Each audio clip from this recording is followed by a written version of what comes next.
vai ser abençoado, porque Jesus vai derramar o seu poder. Bom dia, que a paz do Senhor esteja contigo nesta manhã de domingo, que a palavra do Senhor possa fazer a diferença nas nossas vidas. Clamamos pela ação do Espírito de Deus para nos transformar. Por isso, acolho e saúdo com a palavra de 2 Crônicas, capítulo 7, versículo 14, que nos diz assim: Se o meu povo, que se chama pelo meu nome, se humilhar e orar, e me buscar, e se converter dos seus maus caminhos, então eu ouvirei dos céus, perdoarei seus pecados e sararei a sua terra. Por isso, nesta manhã, Deus quer falar ao nosso coração, na certeza que esse Deus, Ele quer fazer um grande despertar espiritual, tanto na nossa vida quanto na vida da igreja. Para ter esse despertar, é necessário arrependimento. Arrependimento é lamentar aquelas coisas que a gente faz fora da vontade do Senhor. E para ter o arrependimento, nós precisamos passar pela palavra e pela oração. A palavra de Deus nos chama a lei e o evangelho. A lei que nos diz quem somos, o evangelho que nos exalta. O evangelho que é a graça de Deus que nos anima, que nos encoraja. E assim a nossa oração seja uma oração de confiança, uma oração de entrega. Também lembro que nessa semana nos deixou a Agnes, com 94 anos.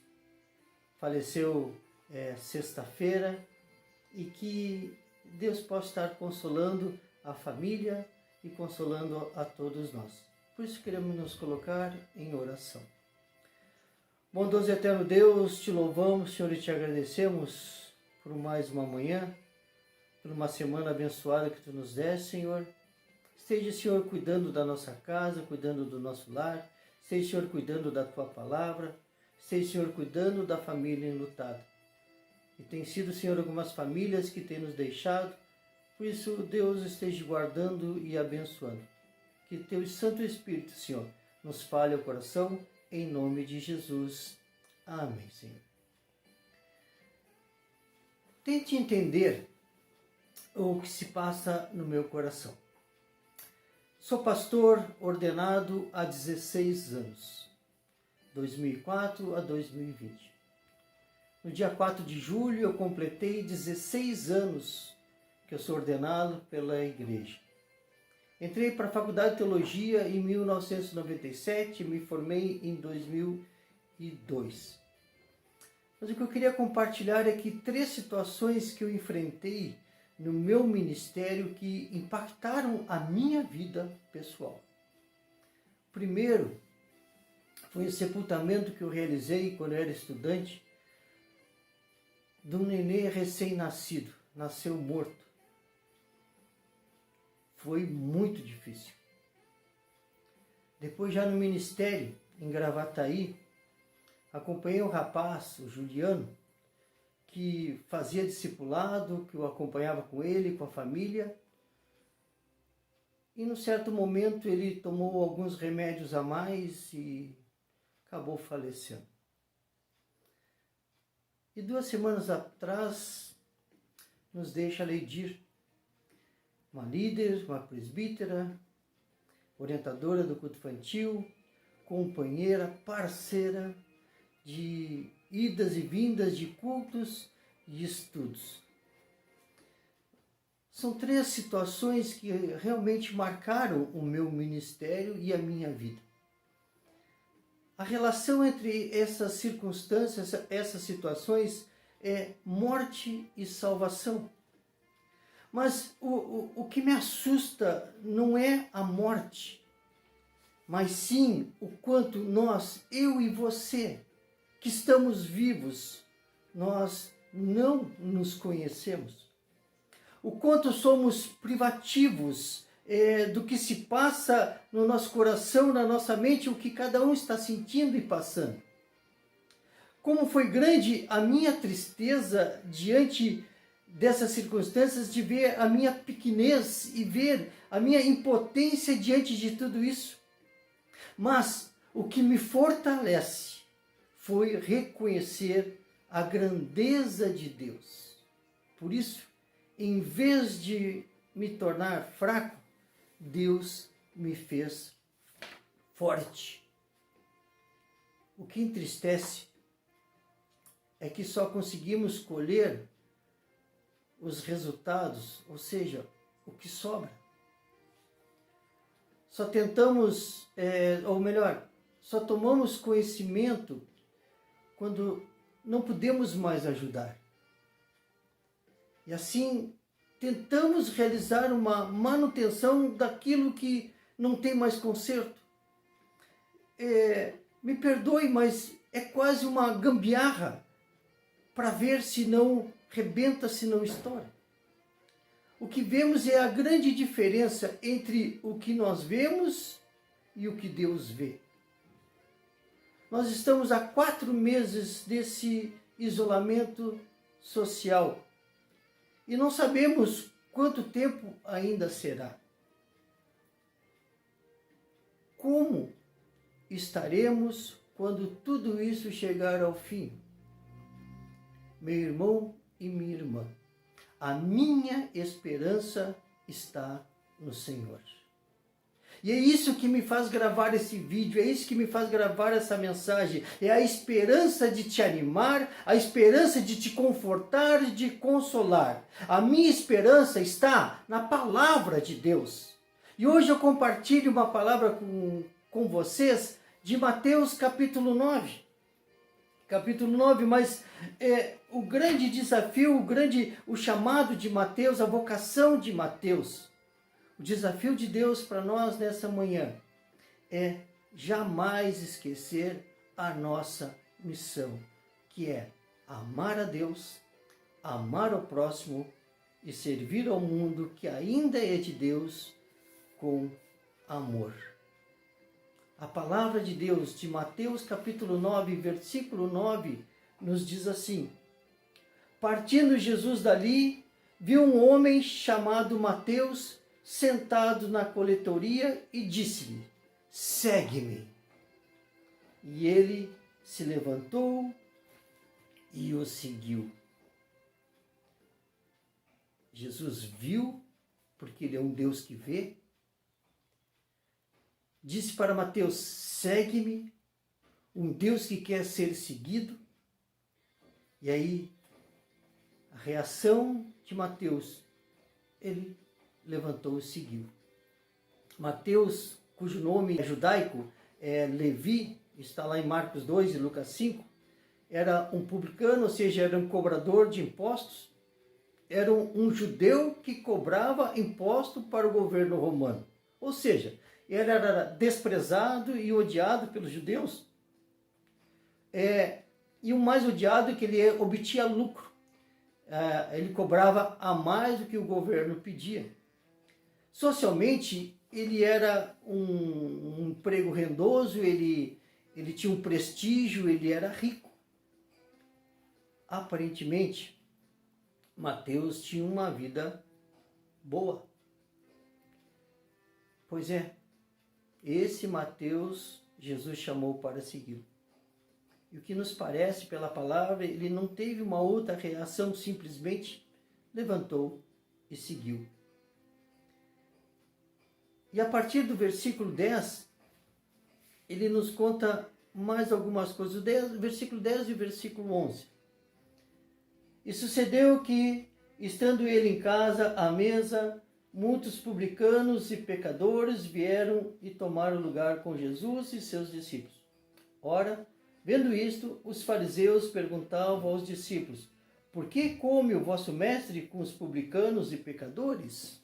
Ou seja, os fariseus, eles eram considerados os donos do saber. E eles viviam uma santidade de aparência.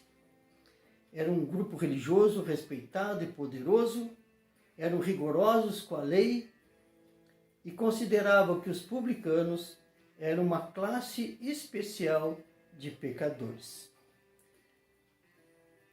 E a partir daí, a resposta de Jesus foi a seguinte, versículos 12 e 13. Mas Jesus, ouvindo, disse: os sãos não precisam de médico, e sim os doentes. Ide, porém, e aprendei o que significa misericórdia quero e não holocaustos. Pois não vim chamar justos, e sim pecadores ao arrependimento. Os sãos não precisam de médicos, e sim os doentes. Jesus disse: ide e aprendei o que é misericórdia, pois Jesus veio chamar os pecadores. Os justos já estão salvos. Chamar ao arrependimento. Jesus veio para todos, porque não há nenhum justo sequer, se não for justificado pela fé em Jesus Cristo. Você pode imaginar como deveria ser a vida de Mateus? Duas coisas queremos aprender. Primeiro, é ter cuidado. Hoje, temos que ter muito cuidado para não rotularmos as pessoas. Jesus conhece os pensamentos e conhece o coração de cada um. Todas as coisas são descobertas aos olhos daquele a quem temos que prestar contas. Jesus prefere ser compassivo, amoroso, em lugar de ser rigoroso com a lei. O cumprimento da lei é necessário, mas em amor, e isto é graça. Jesus, a luz do mundo, ilumina sem medo de que as trevas possam prevalecer. Jesus, a luz brilha nas trevas e as trevas não o devoram, não tem valor. Por isso, a vida de Mateus, ele não tinha uma vida feliz, ele tinha tudo e ao mesmo tempo não tinha nada. Por isso, muitos hoje têm uma vida parecida com a de Mateus. Tem tudo ou não tem nada, ou acha que não tem tudo. Por isso temos que ter o cuidado de como vamos falar com as pessoas, de como vamos lidar com as pessoas. Segunda situação que temos que aprender com essa passagem é a atitude que Mateus teve. A primeira atitude foi seguir a Jesus Cristo, foi uma decisão, ele disse: eu vou. Ele compreendeu que aquilo era o que faltava na sua vida. E aí a consequência dessa atitude foi a primeira, ele se identificou com Jesus, ele disse: é isso que eu quero para a minha vida, eu entendi que é isso que me falta. E a segunda consequência, ele tornou-se discípulo. Assim ele quis seguir, porque ele crê. Seguir é mudança de atitude. E aceitar a Jesus como Senhor e Salvador. É identificar-se, é procurar conhecer a Jesus, é viver com Ele diariamente e como Ele viveu. Ser discípulo é falar de Jesus às outras pessoas, é mostrar que Jesus fez as coisas diferentes e com Jesus as coisas são diferentes. Nem sempre mais fáceis, mas diferente e confiante. Ser discípulo é cumprir a ordem de Jesus. Ser diferente é fazer a diferença. Meu irmão, minha irmã, assim como Mateus, que bastou apenas um segue-me, às vezes falta esta pequena palavra e atitude para nós e para chamarmos outras pessoas para Cristo. Muitas vezes, pessoas em suas vidas estão passando por momentos difíceis e o que lhes falta é aquele segue-me para poder se entregar a Jesus. Este segue-me significa deixar tudo para trás, toda aquela vida velha. Este segue-me significa libertar-se de todos os nossos vícios, nossos costumes e maus hábitos, tudo o que fizemos, tudo que nos afasta de Deus. Este segue-me significa que quando entregamos nossa vida a Cristo para seguir a Cristo, o nosso passado pecador é apagado. Por isso, precisa ter uma mudança de vida e uma confiança nesse Deus. Toda mudança, por melhor que seja, sempre causa algum transtorno, causa algum impacto. Não só na nossa vida, mas também na vida das outras pessoas que estão à nossa volta. Às vezes, pode não ser muito bem aceito pelos outros, porque às vezes não compreende a nossa mudança, porque eles nos conhecem há tanto tempo. Quando tomamos essa atitude em nossa vida de se alegrar em Deus, Deus também se alegra conosco, porque Ele sabe que agora nós fazemos parte da sua família. Ocorre uma festa no céu quando alguém se arrepende e é salvo. Esta nova vida tem que ser renovada diariamente. Que a atitude de Mateus, que modificou e transformou toda a sua vida, possa também modificar e transformar a nossa. Estamos dispostos a modificar a nossa vida por Jesus Cristo? Se a tua vontade é esta, siga diariamente a Jesus e verás quão diferente será a tua vida. Se tu tiveres esta certeza e convidares Jesus para fazer parte da tua vida, isto vai acontecer. Deus nos chama todos os dias e vamos dar ouvido a Ele, estar de coração aberto para ouvir o seu chamado e chamar outras pessoas para servir também. Precisamos aceitá-lo e deixá-lo que Ele faça parte das nossas vidas, arrependendo-nos das nossas falhas e pecados, deixando tudo para trás. Creia nisso e deixe Jesus transformar a tua vida. Para encerrar, será que teríamos coragem de dizer, segue-me? O que queremos é que esta pessoa siga a Jesus, que age através de nós, e não nós, seres humanos, falhos e pecadores. Quando nós dizemos para o outro, segue-me, estamos dizendo, segue aquele que mudou e transformou a minha vida, Jesus Cristo, Senhor Salvador. Por isso, meu irmão, minha irmã, cuide, para não viver de aparência e para não julgar a aparência dos outros. Cuide da aparência e do julgamento, porque Deus vê, Deus ouve, Deus chama. E tome essa atitude de seguir a Cristo. E seguindo a Cristo, identifique-se com Ele e seja discípulo de Jesus. Nós estamos num tempo de segui-lo, num tempo de se identificar com Ele, tempo de ensinar o que Ele ensinou. Que Deus te abençoe, que Deus te guarde, que Deus faça resplandecer o seu rosto sobre ti e tenha misericórdia de ti. Que o Senhor levante o seu rosto e te dê a paz. E assim nos abençoe Deus Todo-Poderoso, o Pai, o Filho e o Espírito Santo. Que Deus conduza a tua vida, que você possa seguir de coração, alma, entendimento e força a esse Deus. Vá na paz do Senhor e sirva ao Senhor com alegria. Uma abençoada semana. Que Deus esteja contigo e com a tua família, hoje e sempre, em nome de Jesus. Amém.